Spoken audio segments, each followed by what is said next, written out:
Welcome to the Valdez family homestead, and thank you so much for joining me here today on our tiny homestead. You guys are going to want to stay tuned because I have a great video for you guys today on, I would say, debatable, one of everyone's favorite holiday.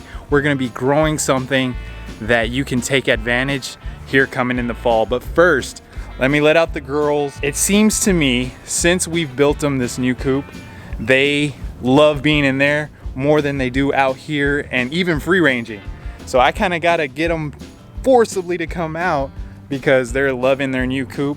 Let's take a look at them in here, and then we're gonna let them out so they can free range today because they have not free ranged. Come on girls, let's come outside. Enjoy the weather, girls. Let's make sure they have plenty of food and water. No, you're not gonna be jumping through here. Y'all's water's kind of dirty. I gotta change that out. All right, girls, y'all wanna come out and do some free ranging today? They are loving their new chicken coop. Like I said, most of the day they are in here, and I gotta make them come out. I told y'all in the last video that I would give you an update on the well bar chicks. They have made their way outside. They are now being transitioned into this coop out here. So every day I've been bringing them out here until these girls go in at night. So they are enjoying it, especially right now. It is super hot here in Texas. Today it's about 95 degrees. And so I am sweating. I just walked outside and I'm sweating because I had to go to the store and get a few things. But let's take a look at these girls. How are y'all? Yeah. Y'all enjoying being out here? Yeah. Y'all can't be with y'all's big sisters yet because they'll probably bully y'all. You'll have a while to get to meet each other face to face. They knew I was coming to let them free range here, and so they're coming out. All right, I'll let them do their thing. Let's go ahead and get into today's video. We're planning some more things on our homestead. I would say one of the top holidays. I don't even know if you really call it a holiday because no one gets the day off or anything. And anyways, I'm talking about Halloween. So we're going to start pumpkins right now. Late May, well, we're kind of mid-May right now, doing it a little bit early, is the perfect time to start planting pumpkins. And we're gonna be doing just a short video here on how I'm going to plant them, and it might benefit you if you're looking at planting pumpkins on your very own homestead. Now, know that you will need quite a bit of space. So if you're running a very small backyard garden and you're wanting to plant pumpkins, it might not work out the best unless you buy a smaller pumpkin plant. What we're gonna be planting today is the jack-o'-lantern pumpkin. My kids love, and I'm sure as well as every kid loves, to carve their Halloween pumpkin when it gets to that season. Plant some pumpkins that you're gonna be using to make some pumpkin pies on Thanksgiving.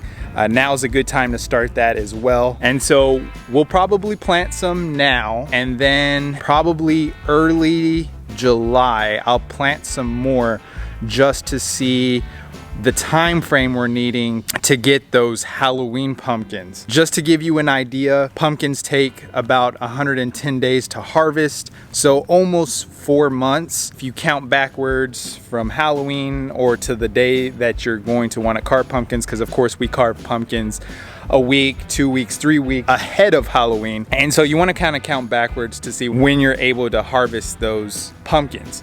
That's what we're doing today. Also, going to be planting another strawberry plant. This one's gonna be hanging. I'm gonna see how this one does. So our harvest, we have a small strawberry plant growing currently in our greenhouse, and it's doing wonderfully. Let me tell you, we have had an abundance. Well, I don't wanna say an abundance because it's not enough to feed a family of 4, but the strawberry plant that we have has grown wonderfully. So we have had plenty of strawberries growing out of this thing. As you can tell, it's not a huge plant. It's in like a medium-sized planter here, but we have gotten a ton of strawberries. So this is one of the plants that we have had a good harvest starting out, you know, and going into spring and the summer. So what we're gonna do is, I went out to the store today and purchased some things for especially for the pumpkins, but also the strawberries. So we went and got another strawberry plant that was already kind of going because we didn't want to start from seeds. I got a cocoa core basket, those hanging baskets that a lot of people you'll see, they'll put pretty flowers and stuff inside of them. But what we're gonna do with that is plant our strawberries in there, and we're gonna see how they grow, if they grow better than what we're doing here, which these are doing great. We are very satisfied with how these strawberries are growing here. And so we're gonna plant them in this. I'm gonna do that first, and then we'll get to the pumpkin video on planting them. And then I'm gonna give you a few tips when your pumpkins start growing on how to keep those pumpkins from rotting out. So let's go ahead and do that. All right, so if you didn't know what I was talking about on a coco coir basket, hanging basket, this is what it is right here. This is very lightweight, so where you're hanging it doesn't have to hold a ton of weight because how lightweight these baskets are. And they're a great thing for retaining water and giving your plant the right amount of water, because that excess water will just, you know, drain out the bottom here. And then I'm just gonna be using organic compost to move this over. And so we're gonna do this real quick. Transplant this strawberry plant into this cocoa basket, and then we'll get to those pumpkins. We're gonna soften it up here, because when you get these types of plants from the store, they really don't take too good care of them.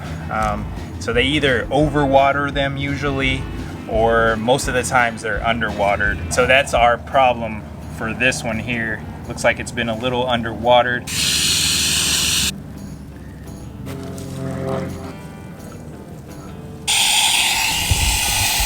Now with anything like this, when you're first transplanting it into something else, of course, you want to get it plenty of water, especially strawberries. They need a lot of water because that is what they're mostly made up of, is water. See how it does on this shelf here for now? Whew, it is hot today. For now, what we're gonna do is I'm going to leave it. Let me show you guys here. What I did is just hang it from that shelf there. For now, I'm gonna leave it on that shelf. What I plan on doing in here is getting it a little more organized, and I wanna put some sort of bar in here, so when we have hanging plants such as that, we can just hang them up somewhere in here. Now keep in mind, this greenhouse isn't that big, so there's not a ton of room in here, especially with all the stuff we already have in here. We're running out of space fairly quickly. It's already a tight fit when we're trying to come in here and water everything. Let's go ahead and move on to the pumpkins.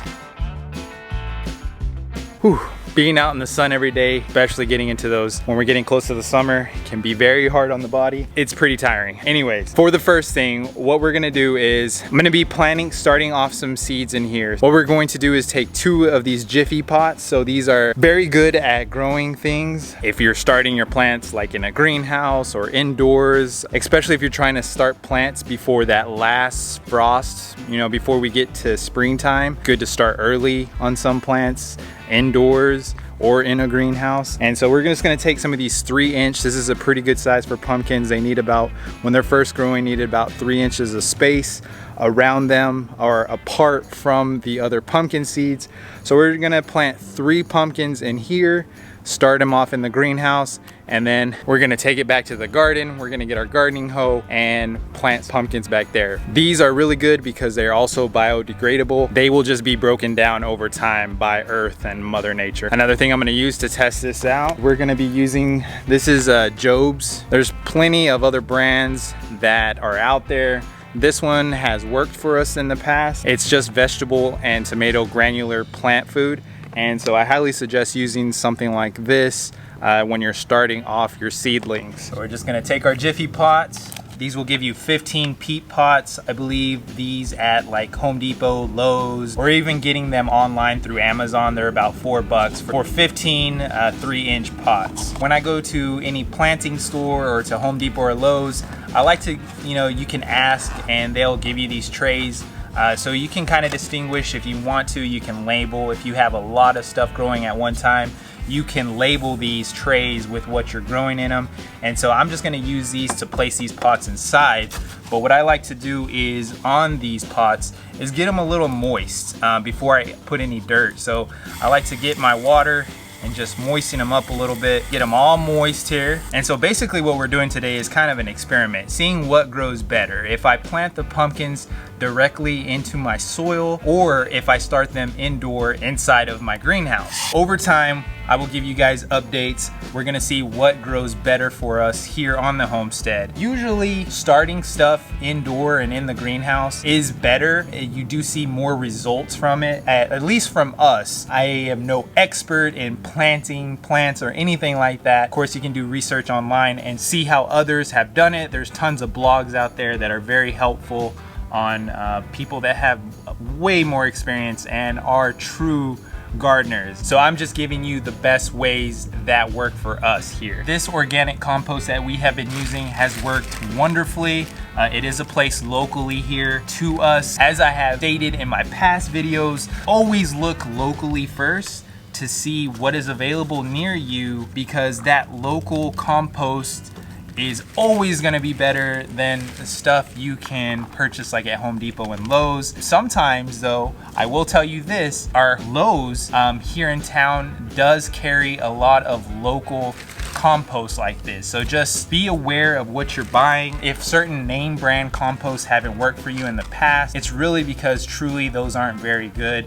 And I suggest, of course, shopping locally. This is the ones we're using here to plant on the homestead today. So it's just your jack-o'-lantern pumpkins by Burpee. I've got those seeds an inch deep buried into these planters. You know what? Let's go ahead and do one more. I'm gonna do 4. So what I like to do after I get them planted is of course water them generously. And then a new method that we're doing here on the homestead that we haven't done in the past and that's been working for us in retaining water on anything here on the homestead, especially with the heat we have here. It gets super hot here, and so everything tends to dry out very quickly on our homestead. What we have here is cedar mulch, and I'm gonna show you that here in a moment. But you just take a little bit of that and place it on top of these, and it'll keep that moisture inside of your plants, your vegetables, on your garden beds, on your raised garden beds, even around your trees, because trees always need to have that moisture to stay healthy. What we've done here is started putting our cedar mulch on top of the things we're growing here on the homestead, and we have seen a difference coming from that. So this is what I have here is just cedar mulch. This is 2 cubic feet and it's very affordable. A bag this size. You can get different types of wood. I believe cedar is the best to use in my opinion. So this bag was about $3.84 and I picked this up at Lowe's. Is just take a small amount, and this is what it'll look like right here. That's your cedar mulch. I'll just take a little bit of that. I'll place it on the top of the dirt here. And then I'm gonna go back over it, a little bit of water, just a small shower over this, and it's gonna lock that moisture in for us, and it retains that water so you don't have to be watering multiple times a day, and helps those plants if you live in a dry or in a very hot region. This will help save your plants. All right, so we've got these planted, and so what we're gonna do is just move these over into our greenhouse, get them nice and situated here next to our other plants. We're gonna go out to the garden, we're gonna plant some more pumpkins out that way. One thing I did forget to add to these that we had to come back here to do is place some of this organic feed when you're planting any plants or vegetables like this. So I'm gonna go ahead and add a little bit in here. I'm just gonna place it in the soil here. And once we water it again, it'll seep down into the soil. It is such a hot day today. I'm not even joking. I am sweating like crazy. That's why the chickens don't wanna come out of their coop, because they notice that the days are getting hotter and it stays pretty cool in that new coop. As I stated earlier, if you don't have a ton of room where you live, if you're doing like a backyard garden growing stuff, you do need quite a bit of space for pumpkins and other things such as melons as well. So your watermelons, if you're gonna be growing anything like that, any sort of melon, you want a lot of space because they do need tons of room to expand and grow. What I'm going to do is take my gardening hoe here, loosen up the dirt, and take out some of these weeds that are surrounding it, because you want your dirt, of course, free of weeds. You want to see where your plant's growing, and unfortunately we did have beautiful grass here on our homestead, but then these weeds started coming through and we got our chickens. You don't want to use any pesticides or weed control or anything like that, especially if you're letting like your chickens free range. So you don't want to use any chemicals on your ground. That is kind of our situation now, and we want to protect our chickens. Let's go ahead and take some of these weeds out and get this dirt loosened up.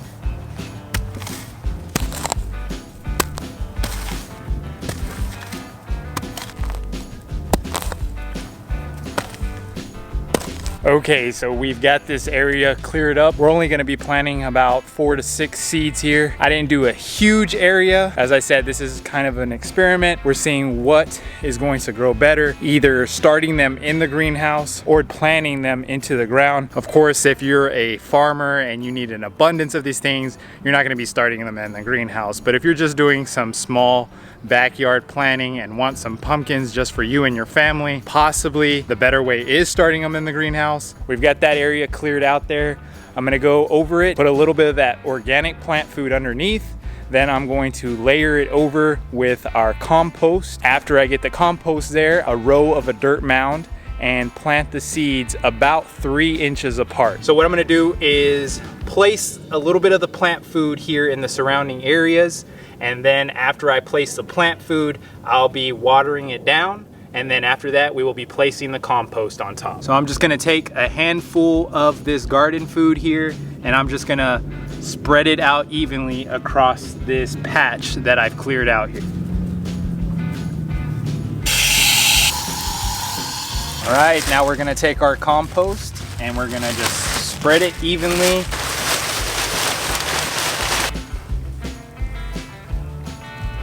So we got our compost down. We put our organic vegetable feed underneath that compost. Now what we're gonna do, basically a dirt mound going down the middle of this, and that is where we're going to be planting our seeds. I don't know if you can see that on camera, but we got a tiny hill going all the way across here. So we will start here at the end. We'll do about 1 inch there, and about 3 inches is right there. We've got 4 right there. Let's go ahead and do 2 more. Take our seeds. We're gonna drop 1, 2, 3, 4, 5, and 6.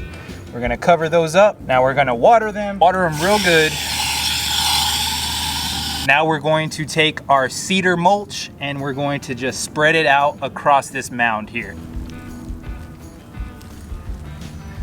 And you can also place some cedar mulch around the area that you planted your plant, or in this case, our pumpkins. It'll retain the moisture around those seeds we planted as well. All right, so we've got that covered with our cedar mulch. Now we're gonna go back over it and water it a little bit more. Just one last tip I wanted to leave you guys with before we end this video. Also, before we end this video, if you enjoyed it, please give it a thumbs up. Give me a comment down below. Tell me what you thought. What are your plans for planting stuff this spring? What have you started to plant? And I love to hear y'all's ideas. So leave your comments below, give this video a big thumbs up, and don't forget, if you're not subscribed, to subscribe to the channel. Helps us out a ton. I believe we're getting close to that 1,000 subscriber mark. We could not have done that with all of you. It's much appreciated. I love all the support we're getting here on the channel and cannot thank you enough. But let me leave you with this one last tip before ending the video on pumpkins. So once you start getting your pumpkins and they're pretty good size, and they've started to grow, I don't know if you've seen at the pumpkin patches, a lot of the times, because they tend to lay on one side so much, they tend to rot. So what you want to do in this case, so your pumpkins aren't rotting and you didn't waste all that time growing these beautiful pumpkins and you can't use them because one side has rotted out. Now you can either turn them, which I don't suggest that, you can turn them on the regular basis, or you can do something much easier, like taking a tile plate, so like your floor tile, you place it underneath that pumpkin, it'll keep that moisture off of it and make sure your pumpkin doesn't rot. So that is one tip I wanted to leave you with. I really hope you guys enjoyed today's video. Once again, thank you so much for joining me here on the homestead, and until the next one, see you guys later.